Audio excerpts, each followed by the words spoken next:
এমন যুবক পাওয়া কঠিন, যে যুবক দাঁড়ায় টান টান করে বুক সোজা করে বলতে পারবে যে আমার জীবনে কোনো অন্যায় স্পর্শ হয় নাই, আমি কোনো হারামে লিপ্ত হই নাই, তথাকথিত অবৈধ ভালোবাসার মধ্যে আমি নাই, আমার যৌবনকে আমি হেফাজত করেছি, বৈধ স্ত্রীর জন্য অপেক্ষা করছি, আমার দৃষ্টিকে হেফাজত করি, আমার চরিত্রকে আমি হেফাজত করি, আমার চরিত্র টন টন করে বাঁচবে, এরকম দাবি করার মতো সৎসাহসওয়ালা যুবক হাজারে এখন দু চারটা পাওয়া কঠিন হয়ে গেছে, সোনার হরিণ হয়ে গেছে।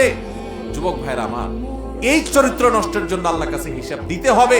কিয়ামতের ময়দানে 4টি প্রশ্নের উত্তর দেওয়া ছাড়া একটা মানুষকে পানাতে দেওয়া হবে না। তার ভিতরে একটা হলো ওয়ান শাবাবিহি ফিমা আবলা, যে যৌবন কালকে তুমি কোন কাজে কাটাইছো। ম্যাক্সিমাম যুবক সমাজের তারা আজকে এই অন্যায় কালচার, বয়ফ্রেন্ড গার্লফ্রেন্ড কালচারে গিয়ে, হারাম সম্পর্কে গিয়ে তারা শেষ হয়ে যাচ্ছে।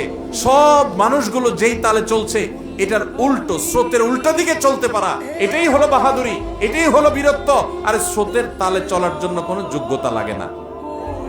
স্রোতের তালে আসার জন্য শুধু গা ছেড়ে দিলেই হয়। স্রোতের উল্টা দিকে আসার জন্য নিজের ভেতরে সুপ্ত ইমানি শক্তি লাগে, চেতনা শক্তি লাগে, যথেষ্ট সাহস লাগে। ম্যাক্সিমাম যুবক যুবতীরা হারাম কাজে লিপ্ত, অবৈধ সম্পর্কে লিপ্ত। তুমি স্রোতের উল্টা দিকে চলা শিখো, প্রতিজ্ঞা করো যে না, আমি হারাম কাজে লিপ্ত হব না, আমি বেঁচে থাকবো। সবাই অন্যায় লিপ্ত, আমি ভিন্নতর হব, আমি নিজেকে নিয়ন্ত্রণ করব। বেশিরভাগ যুবকরা এখন অন্যায়ের সাথে গা ভাসায়, তাই না? অন্যায়ের সাথে গা ভাসায়।